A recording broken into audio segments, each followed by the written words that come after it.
decolonization to political integration of India. Decolonization, what do you mean by decolonization? colonialism का बिल्कुल opposite है, anti colonialism भी बोल सकते हैं, अपोजिट है.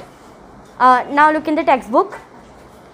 Decolonization is the process of ending the colonial rule and handing over the political and administrative power to local people by the colonists. अब क्या हुआ देखो, अभी तक के हम लोग ने जितना पढ़े उसमें क्या था, सब जगह कॉलोनीज़ बनाए हैं यूरोपियंस ने अपनी, all over the world, Asia, Africa, America, ये सब एरियाज़ पर. ठीक है, लोगों ने एजुकेशन ली, लोगों को समझ में आया कि हम लोग जो है कॉलोनीज़ में बंद गए हैं, मतलब हम लोग कॉलोनीज़ बन गए, स्लेव्स बन गए हैं. तो लोग ने क्या किए, इंडिपेंडेंस की वॉर किए कि हम लोगों को इंडिपेंडेंस दो. जब उनके सारे मूवमेंट्स और जो वॉर्स उन्होंने की, उसके बाद जो कंट्रीज़ जिनके कॉलोनीज़ बनाए हैं, ब्रिटिशर्स ने कॉलोनीज़ बनाई थी, उन लोगों ने जब सरेंडर कर दिया कि ठीक है बाबा आप लोग इतना बोल रहे हो तो ठीक है, हम लोग जो है आपकी कंट्री को छोड़ के जा रहे हैं और यहाँ के जो लोकल पीपल हैं, जो वहाँ के पहले से रहने वाले हैं, उनके हाथ में अब वो कंट्री का एडमिनिस्ट्रेशन दे दिया गया. इसी को बोला जाता है डीकोलोनाइजेशन.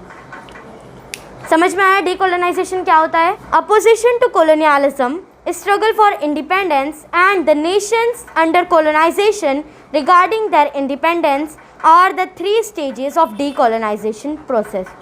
3 stages हैं decolonization के. कितने stages हैं? 3 stages हैं. अब देखो वो 3 stages क्या है. फर्स्ट क्या है? अपोजिशन टू कोलोनियलिज्म, अपोज करना कोलोनियलिज्म को. ठीक है, सबसे पहले जैसे मूवमेंट्स स्टार्ट करते हैं, प्रोटेस्ट करते हैं, थोड़ा सा मतलब न्यूज़पेपर वगैरह ये सब. Then struggle for independence. फिर उसके बाद जब एक बार देख रहे हैं कि मूवमेंट्स वगैरह होने लगे सक्सेसफुल, तो अब जो है अगली डिमांड क्या होती है? इंडिपेंडेंस की. अभी तक सिर्फ जो है कॉलोनियलिज्म का अपोज है, ये नहीं बोला जा रहा है कि हमको इंडिपेंडेंस दे दो, नहीं, अभी सिर्फ अपोज किया जा रहा है. न्यूज़पेपर्स के थ्रू हो गया, मूवमेंट्स, प्रोटेस्ट, ये सब के थ्रू. उसके बाद क्या होता है? स्ट्रगल फॉर इंडिपेंडेंस, आज़ादी मांगी जाती है. कुछ पूछना है Afza? I thought you raised hand. Okay, and the nations under colonization regaining their independence are the 3. फिर देखो सबसे पहले क्या हुआ? colonialism का अपोज हुआ, फिर इंडिपेंडेंस की स्ट्रगल हुई और देन इंडिपेंडेंस मिल गई उन लोगों को. ये 3 स्टेजेस होते हैं किसके? डीकोलोनाइजेशन के. अगर आपने ये तीनों स्टेजेस क्लियर कर लिए, जैसे हम लोग कोई गेम खेलते हैं तो क्या होता है, ये सारे स्टेजेस अगर आप क्लियर करोगे तो आप लेवल 1 पार कर गए. तो वैसे ही इसमें है कि डीकोलोनाइजेशन बेसिकली, अगर आपको ये कहना है कि आप डीकोलोनाइजेशन को जो है आपको डीकोलोनाइजेशन मिल चुकी है, तो आपको ये 3 स्टेजेस से गुजरना है. सबसे पहले प्रोटेस्ट करो, मूवमेंट्स करो, then struggle for independence and then get the independence. Clear? Next, underline it. India became independence on which date? 1947. एकदम कॉमन डेट है, याद रखना. However, at that time there existed several princely states in India. अब देखो India को independence मिल गई कब? 15 अगस्त 1947. But still यहाँ पर कुछ ऐसे स्टेट्स थी जिनको अभी इंडिपेंडेंस नहीं मिली थी. मतलब क्या हुआ था देखो, which were ruled by the hereditary rulers under British suzerainty. कुछ स्टेट अभी देखो जब कॉलोनीज़ बन गई ब्रिटिशर्स के इंडिया में, तो क्या हुआ, उन लोगों ने डायरेक्ट कंट्रोल अपना कर लिया था ना. गवर्नर उनका बैठ जाता था, एडमिनिस्ट्रेशन पूरा उनका होता था, सारे काम करने वाले यूरोपियंस होते थे, मतलब सब उन्हीं लोग के हाथ में. बट कुछ स्टेट्स ऐसी थी इंडिया में जिनको प्रिंसली स्टेट कहा जाता था. ये स्टेट्स के साथ ऐसा मामला था कि यहाँ पर रूल जो है किंग्स कर रहे हैं. जैसे अगर साउथ में आ जाते हैं हैदराबाद साइड, तो निज़ाम थे. ठीक है, अब निज़ाम का ऐसा मामला था कि ऐसे बहुत सारे, सिर्फ निज़ाम नहीं और भी रूलर्स ऐसे थे जो रूल तो ये कर रहे थे, बट किसके कंट्रोल में थे ये लोग? यूरोपियंस के. समझ में आया? रूल ये लोग कर रहे हैं, ज़ाहिरी तौर पर ये दिखाया जा रहा है कि रूल निज़ाम कर रहे हैं, बट निज़ाम पर किसका कंट्रोल होता था? यूरोपियंस का, ब्रिटिशर्स का होता था. वो लोग जो कमांड करते थे वही काम निज़ाम करते थे. अपनी मर्ज़ी से, इनको इतनी पावर नहीं थी कि अपनी मर्ज़ी से कोई डिसीजन ले सकें. तो ऐसी कुछ स्टेट्स अभी थी इंडिया में. इंडिपेंडेंस तो मिल गई है बट स्टिल कुछ स्टेट्स अभी बची हैं. सुजरेनिटी का मतलब ही यही होता है कि आप जो है रूल कर रहे हो किसी और की लीडरशिप में, ruling under another one's leadership. These states were given the choice to decide whether accede to India or not. अब देखो कुछ स्टेट्स थी मैंने बताया, तो देखो अभी जो ये प्रिंसली स्टेट्स थी जो कि अभी इनको इंडिपेंडेंस पूरी तरह मिला नहीं था, जब इंडिया को इंडिपेंडेंस मिली तो इन लोगों के पास जो प्रिंसली स्टेट्स थे इनके पास चॉइस थी वेदर ये चाहे तो इंडिया में आ जाए एंड चाहे तो कहाँ चले जाएं। इंडिया किस में डिवाइड हुआ है? पाकिस्तान। तो इनके पास चॉइस थी, प्रिंसली स्टेट्स जो थे इनके पास ये चॉइस थी कि ये चाहें तो इंडिया में जाएं या फिर पाकिस्तान में जाएं या फिर इंडिपेंडेंट रहें, वरना किसी के पास नहीं जाए, अपना ही रहे। तो अब क्या हुआ देखो, if these states had decided against it then it would have become very difficult to create the Indian union. Sardar Vallabhbhai Patel the first deputy, underline Sardar Vallabhbhai Patel से अंडरलाइन करो, Sardar Vallabhbhai Patel the first deputy prime minister and the home minister of India pursued most of the rulers of these states in favor of acceding to India so that political integration of India could be possible. In this lesson, we are going to take a brief review of these events. अब देखो क्या हुआ कि बहुत सारी princely states ने क्या decide किया कि वो इंडिपेंडेंट रहेंगे, ठीक है। लेकिन अगर ये स्टेट्स इंडिपेंडेंट हो जाते, अब ये स्टेट्स में बहुत सारी थी, जैसे हैदराबाद तो था ही एकदम कंफर्म, हैदराबाद था, then Jammu and Kashmir and Junagadh, ये सब एरियाज़ जो थे ये अभी प्रिंसली स्टेट्स से, ये अभी किसी के पास नहीं थे। अब मोस्टली स्टेट्स ने क्या डिसाइड किया कि वो इंडिपेंडेंट रहेंगे, उनको किसी में नहीं जाना, ना इंडिया में ना पाकिस्तान में। अब अगर ये स्टेट डिसाइड कर लेते कि वो इंडिया में नहीं रहेंगे, तो देखो अगर वो मैप में आप लोग देखोगे महाराष्ट्र के नीचे है कर्नाटका, कर्नाटक के साइड में है पर्पल कलर से आंध्र प्रदेश, ठीक है, वो आंध्र प्रदेश और तेलंगाना ऊपर जो है ऑरेंज कलर से। तो Andhra Pradesh and Telangana, half of the Maharashtra, Karnataka, ये सब उस टाइम हैदराबाद था, स्टेट ऑफ हैदराबाद था, ठीक है, ये पूरा एरिया।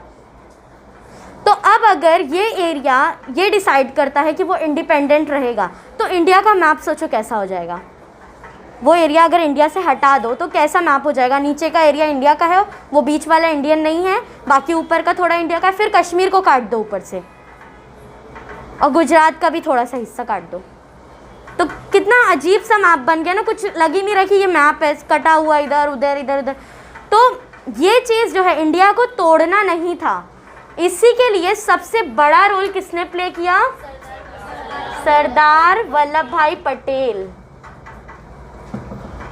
क्या थे ये? फर्स्ट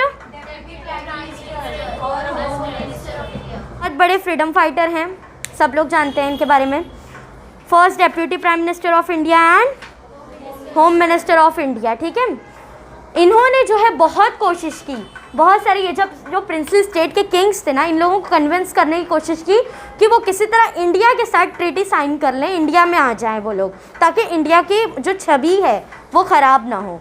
और अब जाहिर सी बात है जितने स्टेट्स आपके कंट्रोल में रहेंगे उतना आप पावरफुल रहोगे, तो इसके लिए ये प्रिंसली स्टेट को ये चीज़ उन्होंने कन्विंस किया। तो ऐसे में बहुत सारी प्रिंसली स्टेट्स जो थे वो रेडी हो गए कि ठीक है आप इतना बोल रहे हो, मतलब बदले में कुछ ना कुछ उनको दिया जाएगा, ऐसे ही तो कोई ट्रीटी साइन नहीं कर लेता। तो बदले में जो भी उनकी डिमांड्स थी वो पूरी की गई और बहुत सारी स्टेट्स को इन्होंने इंडिया में इंक्लूड कर लिया। बट स्टिल कुछ ऐसे स्टेट्स थे जो नहीं चाहते थे। अब वो कौन थे देखो, decolonisation to political integration of India. When India gain independence there were more than 600 princely states of various size. जब इंडिया को इंडिपेंडेंस मिला, अभी इंडिया में कितनी स्टेट्स हैं टोटल? 28, ठीक है।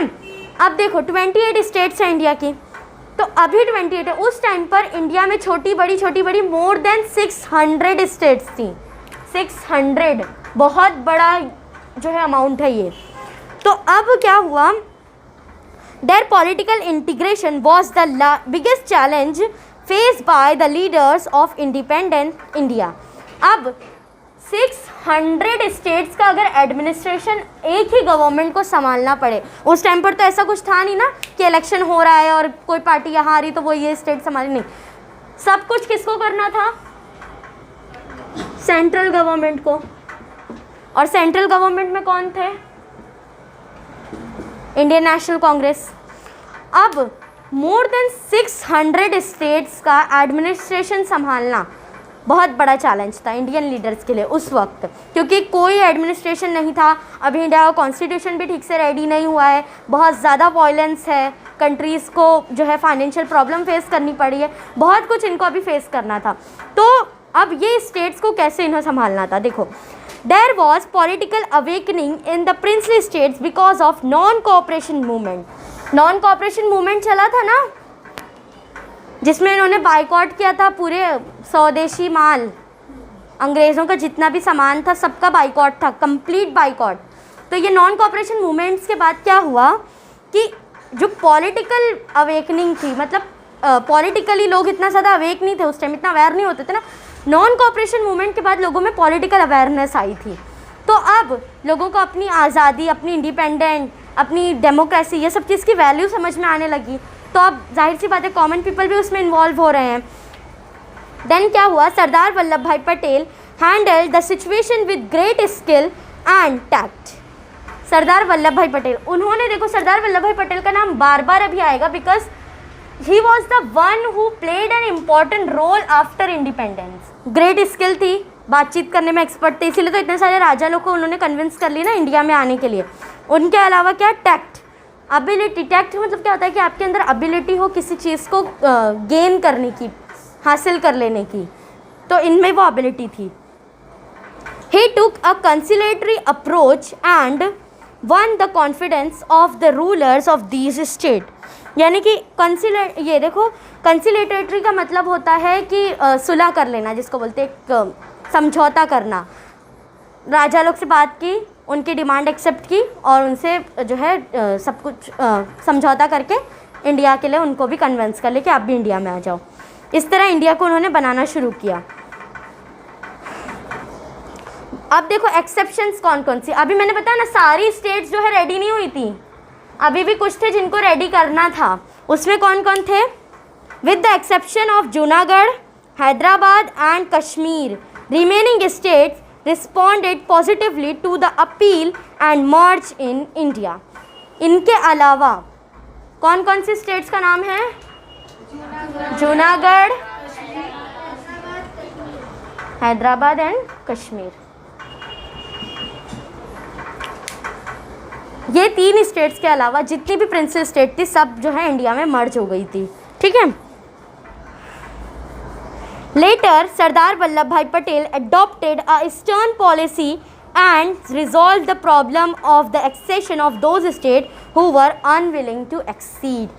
अब देखो, जब बात नॉर्मल से अच्छे से बात कर रहे थे सरदार वल्लभ भाई पटेल, तो कुछ स्टेट्स रेडी नहीं हो रहे हैं, तो उनके साथ उन्होंने स्टर्न पॉलिसी यूज़ की, मतलब बोलते ना सीरियस वेज, बहुत वायलेंट, थोड़ा ज़बरदस्ती एक तरह से वो किया, एक सीरियस मेथड यूज़ किया और जो है थोड़ी बहुत जो और छोटी छोटी थी उनको भी कन्विंस कर लिया कि अब इंडिया में उनको भी रहना है। बट स्टिल अभी भी 3 बाकी थी, कौन कौन सी। फर्स्ट हम लोग पढ़ते हैं जूनागढ़ के बारे में। जूनागढ़ कहाँ आता है, it was a princely state in Saurashtra, Gujarat.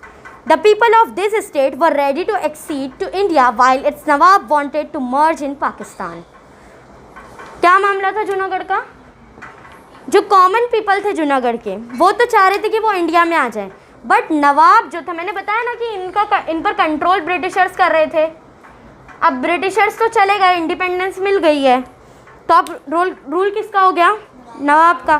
तो नवाब क्या चाह रहा था कि वो जो है ये जूनागढ़ को लेकर कहाँ जाके मिल जाए, पाकिस्तान में। वहाँ के कॉमन लोग क्या चाह रहे थे, इंडिया में ज्वाइन होना था उनको। अब जो है, अब नवाब का रूल है तो नवाब तो रूल करेंगे ही। However common people oppose the Nawab decision. Common people ने क्या किया, नवाब के डिसीजन को अपोज किया, प्रोटेस्ट शुरू किया। वैसे भी इतनी ज़्यादा स्ट्रगल चल रही थी इंडिपेंडेंस की, लोग एक्सपर्ट हो गए थे मूवमेंट और प्रोटेस्ट करने में, तो इसके लिए नवाब के अगेंस्ट भी खड़े होने में कोई प्रॉब्लम नहीं हुई इन लोग को, वहाँ पे भी प्रोटेस्ट हो गया। ही एस्केप टू पाकिस्तान। अब क्या हुआ, जब पूरे कॉमन पीपल, मैंने बताया था ना कि क्राउड जो होता है उसकी पावर के आगे किसी की पावर कुछ नहीं रहती है ना। जब नवाब ने देखा कि जूनागढ़ के लोग जो हैं एकदम नवाब के एकदम अगेंस्ट हो गए हैं, अब उससे लड़कर ही मानेंगे, तो नवाब क्या हुआ, भाग गया। कहाँ? पाकिस्तान। नवाब एस्केप, बच कर निकल गया, भाग गया पाकिस्तान। और अब underline it, in February 1948 Junagadh merge in India. Clear? Junagadh में कैसा मामला था? Any doubt here? Nothing. Next आते हैं हैदराबाद फ्रीडम स्ट्रगल। मैंने पहले ही बताया उस टाइम हैदराबाद कितना बड़ा था, बहुत बड़ा।